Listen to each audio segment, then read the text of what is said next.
자, 이번에는 부산으로 가보겠습니다. 어제 박형준 부산시장이 SNS에다가 산업은행 부산 이전이 무산된 걸 두고 동남권 투자공사 설립하기로 한 거, 이거 문제 있다.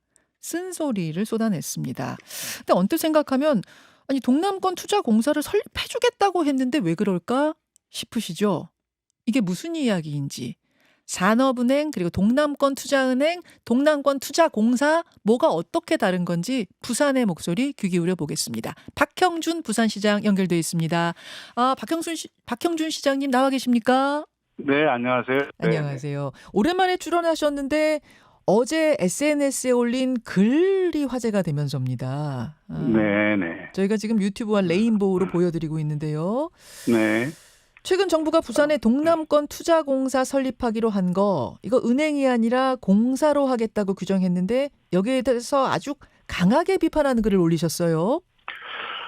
이 문제는 좀 역사적인 맥락을 이해하는 게 필요한데요. 예. 그 노무현 정부 때부터 부산을 국제 금융도시로 만들겠다는 계획이 시작되고 2차 공공기관 이전이 쭉 추진이 되면서 산업은행 이전이 빠진 적이 한 번도 없습니다. 노무현 정부 때부터요?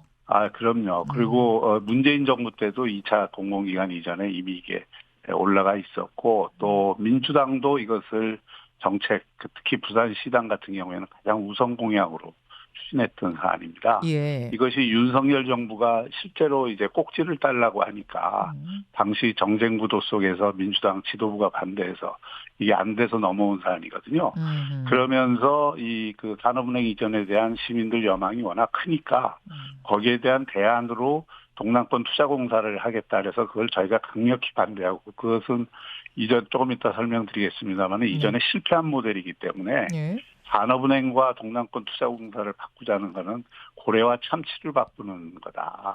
이건 도저히 있을 수 없는 거고 그렇게 하니까 이재명 대통령이 그러면 동남권 투자은행으로 하겠다 해서 공약을 한 것이거든요. 잠시만요, 시장님. 네. 사실은 그러니까 부산이 아닌 지역에 계시는 분들은 이 이슈를 아주 구체적으로는 모르는 분이 많으세요. 그럴 수밖에 네, 없죠. 그래서 언뜻 들으면 아니 동남권 투자공사라는 커다란 공기업 만들어준다는데 왜 부산시장은 화를 내시지? 좀 의아해하는 분도 계실 수가 있어서요. 네. 그럼 하나하나 좀 질문 드려볼게요. 우선 부산 시민들이 1순위로 원한 건 서울에 있는 산업은행이 부산으로 내려오는 거였단 말씀이죠? 네, 산업은행이 내려오는 걸 원했던 거는 예. 아시다시피 수도권 일극 체제하에서 동남권과 남부권 경제가 죽고 있으니까 예. 이 남부권 경제를 살리고 또 신산업을 육성하기 위해서는 산업은행과 같은 정책 금융기관이 내려와서 적극적인 매기 역할을 해달라는 그런 요구에 의해서 이게 이루어진 사안입니다. 마치 한전이 나주로 내려가고 LH가 진주로 가고 한수원이 경주로 내려간 거 비슷하게요. 또 비교할 수 없는 의미를 갖죠. 단순히 공공기관 이전이 아니라 예. 그 지역 산업 육성을 위한 이 미션을 갖고 내려오는 것이기 때문에 산업은행 하나가 오는 거는 공공기관 10개 오는 것보다도 훨씬 더 효과가 큰 일이고 부산에만 해당되는 일이 아니고 불경 남부권 전체 경제 활성화를 위해서 매기 역할을 해야 될 그런 기관이에요. 예. 그래서 이걸 굉장히 강조를 하고 그동안 대통령들이 또 주요 정당들이 다 공약화했던 사안이거든요. 예. 근데 이제 투자공사로 이제 그래서 그걸 대안으로 내놓으려면 동남권 투자은행이라도 차라리 해서 그럼 산업은행 수준의 은행 역할을 하면 되는데 이걸 그렇게 해서 이재명 대통령이 공약을 한 것이거든요. 그러니까 산업은행을 부산으로 이전하겠다는 건 윤석열 정권의 사실은 국정 과제였는데 그때 여야 간의 합의도 안 되고 또 산업은행 직원들도 부산 이전 반대하고 뭐 이러면서 안 됐던 거고 이재명 대통령이 공약으로 내놓은 건 그렇다면 대체제로 동남권 투자은행, 그러니까 다른 은행을 하나 만들어주겠다 이렇게 된 거예요. 네, 그렇습니다. 네. 네. 그래서 이제 산업은행 대체제로 동남권 투자은행을 공약을 해서 예. 동남권 투자은행도 사실은 산업은행 내려오는 것보다 복잡하고 한계가 있지만 그러나 투자공사보다는 저희는 낫다고 생각을 한 것이죠. 예. 그런데 이것을 다시 순식간에 투자공사로 지금 바꾼 것이거든요. 근데 이게 은행하고 투자공사하고 다른 점은 예. 은행은 수신 기능도 할 수 있고 또 투자뿐만 아니라 대출, 보증 뭐 다양한 기능을 할 수가 있습니다. 안정성도 높고 그래서 자금 조달 여력도 높고 또 민간 자금을 끌어들이는데 신뢰도 훨씬 더 많이 확보할 수 있고 그런데 투자공사는 사실은 자금을 초기에 만드는데도 어려움이 있고 그 규모도 작고 또 지자체들도 부담을 많이 해야 되고 또 운용 방식이 대개 채권을 통해서 운용을 하기 때문에 빚을 내서 운영을 하기 때문에 대단히 비효율적이고 적자를 볼 가능성이 굉장히 높아서 얼마 안 있어서 기능을 못할 가능성이 높습니다. 그래서 이런 투자공사를 산업은행 대체제로 그 제한을 한다는 것은 사실은 부산 시민들 입장에서는 고래와 참치 정도가 아니라 고래와 멸치를 바꾸는 거다 이렇게 생각할 수밖에 없죠. 부산 시민의 염원인 산업은행이 이제 고래라고 한다면 그 대체제로 동남권 투자 은행 설립해주면 그게 이제 한 참치 정도 되는데 진짜 이번 정권에서 얘기하는 동남권 투자 공사가 되면 그건 멸치가 되는 거다. 네, 저희는 그렇게 보고 있습니다. 근데 정부는 이렇게 설명을 합니다. 왜 동남권 투자 공사로 최종 결정을 하게 됐냐면 은행으로 설립을 하면은 금융당국 규제를 받아야 되기 때문에 오히려 공사로 설립하면 안정적인 재원 마련에 유리하다. 이런 그것도 사실을 호도하는 것인데요. 공사도 은행에 준하는 자본 건전성 개별 규정들이 다 있습니다.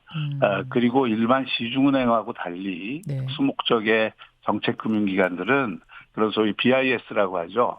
그 준비해야 되는 돈도 그 비율을 낮출 수가 있어요. 근데 굳이 정부가 좋은 걸 뺏고 안 좋은 걸 줄 이유는 없잖아요. 무슨 의도가 있다고 보세요? 저는 뭐 의도라기보다도 이게 윤석열 정부가 추진했다는 것 때문에 반대한 거거든요. 또 물론 금융노조도 반대하고 직원들도 반대를 했습니다만은 큰 틀에서 보면 2차 공공 이전이 앞으로 이루어지면 산업은행 이전은 또 리스트에 오를 수밖에 없고 그러면 부산에 결국 오게 됩니다.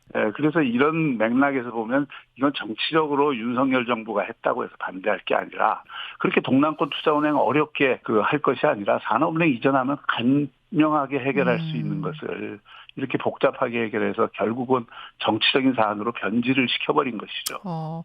산업은행 이전이 윤석열 정부 국정과제였기 때문에 그게 미워가지고 반대한다는 거는 이제 무슨 말씀이신지 알겠는데 그러면은 동남권 투자은행으로 가면 될 텐데 그것도 공사로 바꾼 거는 이건 정치적인 이유로는 잘 설명 안 되지 않습니까? 동남권 투자은행을 만드는 것이 투자공사 만드는 것보다 어려운 것은 사실입니다. 기술적으로 시간도 걸리고 또 은행이라고 하는 것이 공사보다는 기관의 규모나 성격이나 이런 게 강한 기능을 하기 때문에 그래서 이제 동남권 투자은행보다 편의주의적으로 투자공사를 하자고 하는 것인데요. 이게 일종의 사탕발림한다고 저는 생각해요. 그래서 이런 식으로 국정을 하면 안 된다. 이거는 정쟁이 대상이 되는 사안이 아닙니다. 정말 지역을 위해서 무엇이 필요한가를 기준으로 해서 정책 판단을 해야 되는 것이지 그런 수단으로 이걸 활용을 하면 안 된다고 생각합니다. 부산 민심은 실제로 어떤가요? 뭐 정치권만 부글부글하는 겁니까? 아니면 실제 민심도 좀 이 부분에 대해서 민감합니까? 이 산업은행 이전은 부산 시민들이 오랫동안 여망해온 것이고요. 사실은 산업은행 이전이 안 된 것에 대해서 이 실제 내용은 민주당이 반대해서 안 됐음에도 불구하고 윤석열 정부가 추진을 했는데 못했다 하는 것 때문에 오히려 윤석열 정부가 욕을 많이 먹었고 저도 그런 차원에서 지역사회의 비판적인 여론이 있는 것이 사실입니다. 지금 이제 말씀 쭉 들으면서 불경 민심이 궁금했던 이유가 뭐냐면 사실 부산은 탄핵 직후 치러진 대선에서도 국민의힘 김문수 후보 득표율이 이재명 대통령 득표율보다 10%포인트 높게 나왔던 곳이에요. 근데 최근에 한국사회 여론연구소가 부산일보 의뢰로 9월 7일, 8일 실시한 부산시장 지지도 조사 결과 민주당 출신의 전재수 해수부 장관이 20.3%로 1위. 그 뒤로 박형준 시장님이 15.9%로 2위 차지하셨더라고요. 물론 뭐 아직 선거가 많이 남긴 했습니다만 요 요건 그럼 어떻게 좀 읽고 계시는가 궁금합니다. 아이고, 우선 제가 모자라서 심려를 끼쳐드려 죄송하고요. 우리 시민들한테는 지금은 정권 초기이기 때문에 예. 정부에 대한 지지도가 높은 편입니다. 또 무엇보다도 그 부산 시민들이 예. 해수부 이전이라고 하는 상징성이 큰 공약을 지금 실현하고 있는 중이기 때문에 기대치가 상당히 높죠. 여건에 대한? 네네. 그런 부분들이 다 반영이 된 일이라고 생각하고요. 국민의힘이나 저희 입장에서는 네. 경종이 울린 거다. 이렇게 생각을 하고, 그런 면에서 시민들의 마음을 얻기 위해서 더 노력을 해야 되겠죠. 경종을 울리는 일이다라고까지 무겁게 국민의힘도 박형준 시장도 받아들이세요? 그럼요. 지금 전체적인 정세를 보면 네. 내년 지방선거에서 서울과 부산이 타겟 지역이 된다는 것은 누구나 알고 있지 않습니까? 그렇죠. 이제 그런 면에서 이 정부 여당의 공세 또는 환심을 사기 위한 여러 가지 노력들이 집중될 거라고 생각을 하고요. 그런 면에서 예. 부산도 큰 정치적인 위기라면 위기를 맞고 있다고 봐야 됩니다. 네. 지금 국민의힘의 저조한 지지율이 이 두루두루 지금 영향을 미치고 있는 건 아니냐는 분석도 있습니다. 예. 네, 그것도 무시할 수 없죠. 결국 뭐 지지율이라는 거는 서로 연동돼 있기 때문에 네. 대통령 지지율, 정당 지지율, 또 이 그렇죠. 단체장 지지율이 각각 가기는 좀 어렵습니다. 그렇죠. 장동혁 대표가요, 윤석열 전 대통령을 만나기 위해서 지난 금요일에 특별면회 신청을 했었답니다. 근데 어제 불어 통보를 받았다고 밝혔어요. 이제 최고위원들 사이에서도 윤석열 전 대통령 면회 가야 된다, 안 된다, 뭐 이야기가 분분한 걸로 알고 있는데 박형준 시장님은 어떻게 보십니까? 저는 뭐 그 문제를 얘기하기 전에 이 당대표가 된 이후에 장동혁 대표의 행보나 이 여러 가지 정책들을 보면 전당대회 이전에 우려했던 것처럼 너무 한쪽에 기울어지는 것 아니냐 이런 우려를 불식해가는 과정이라고 생각합니다. 저는 두 가지가 필요하다고 생각하거든요. 예. 지금 정부 여당이 여러 면에서 이 무리수를 두고 또 여러 가지 민주주의를 흔드는 일들을 하고 있기 때문에 이런 부분에 대한 예리한 투쟁은 저는 필요하다고 생각합니다. 그리고 동시에 지금 어쨌든 과거 제가 보수통합위원장을 맡지 않았습니까? 네. 2020년 분화되었던 보수를 통합하는데 저 나름대로 그렇죠. 그때 노력을 많이 했는데 예. 그때도 탄핵의 강을 넘자는 게 가장 큰 주제였거든요. 지금도 마찬가지입니다. 지금도 큰 틀에서 용광로 같은 화합의 정책을 필 필요는 있다고 생각합니다. 보수 통합 용광로 말씀하셨는데 국민의힘 안에서의 통합을 넘어서 말하자면 바깥에 있는 뭐 개혁신당이라든지 이런 범보수와의 통합도 지선 전에 지방선거 전에 필요하다고 보세요? 예, 저는 반드시 필요하다고 봅니다. 반드시 필요하다고 보세요? 예. 당의 이렇게 주류 세력으로 이미 등장한 부분만 가지고 내년 지방선거를 치르겠다는 생각은 좀 위험할 수 있다고 생각하고요. 당내 여러 가지 이 비주류 또는 당내 여러 가지 또 서로 의견이 다른 부분들, 당 바깥의 개혁신당과 같이 민주주의라고 하는 또 자유민주주의라고 하는 큰 원칙, 또 국정 방향에 있어서 큰 흐름을 같이 할 수 있는 세력들은 다 함께 모아야 되지 않나 싶습니다. 근데 당 지도부가 뭐 윤어게인 외치고 윤석열 전 대통령 면회 가고 이러면 사실 합치기 힘들잖아요. 그렇게 하면서 통합을 이루기는 좀 어려운 거 아닌가요? 뭐 그것은 장동혁 대표가 인간적인 차원에서 간다고 이미 얘기를 했고 저는 뭐 이건 필요하다고 생각합니다. 계엄은 분명히 잘못된 것이죠. 그리고 그런 부분에 대한 뭐랄까 혹독한 지금 벌을 받은 것 아닙니까? 정권을 3년 만에 내줬으니까. 또 그런 부분에 대한 보수 정권을 지지했던 많은 분들의 허탈감과 실망감에 대해서는 분명한 태도로 성찰과 사과를 할 필요가 있다고 생각을 하고요. 그런 전제 위에서 이 모든 것을 끌어모으는 단합이 필요하다고 생각합니다. 알겠습니다. 박형준 부산시장 만나고 있습니다. 지금 정치적으로 가장 뜨거운 현안은 조희대 대법원장 이슈인 것 같습니다. 민주당의 부승찬 의원이 누군가로부터 제보를 받았다는 건데 조희대 대법원장이 윤석열 전 대통령 파면 직후에 한덕수 전 총리를 만나서 이재명 사건은 대법원이 알아서 처리한다라고 말했다는 제보를 받았다는 거예요. 그러면서 이게 이제 네. 대선 개입 아니냐. 그러니 사퇴해라. 이런 주장입니다. 어떻게 보세요? 우선 그 사실관계가 하나도 확인된 것 같지 않고요. 저는 큰 틀에서 볼 때 여당도 예. 여당이 지금 정권 잡고 또 탄핵 이후 정권을 잡았기 때문에 기세등등한데 이런 기세를 여권이 야당을 말살하거나 또는 사법부나 다른 이 부처를 자기 통제권 안에 두기 위해서 정치 공작적인 모습으로 이 접근을 하면 큰 코 다친다고 생각합니다. 이게 사실관계도 확인 안 된 상태에서 공세를 먼저 취했잖아요. 그리고 그것을 대법원 우리나라 87년 민주화 이후에 예. 이게 한 번도 없었던 일입니다. 그 민주화를 이루었다는 세력이 민주주의를 중심에 둔다고 하는 세력이 상권 분립에 의회가 우위가 있다. 이런 논리로 접근을 하는 것은 대단히 위험하고요. 그 자체가 인민민주주의적인 발상이거든요.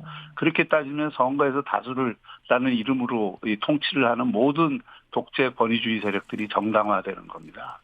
사법부의 이 독립성을 충분히 존중하면서 사법부를 견제하는 장치는 이미 헌법과 법률에 다양한 방식으로 만들어져 있습니다. 그것을 뛰어넘어서 예? 의회나 또는 선출된 권력이라는 차원에서 대통령이 사법부를 마음대로 주어진 권한을 넘어서서 이 통제를 하려고 하면 그 자체가 인민민주주의가 되는 거죠. 지금 사법부에 대한 정치 공작, 사법부 흔들기라고 보세요.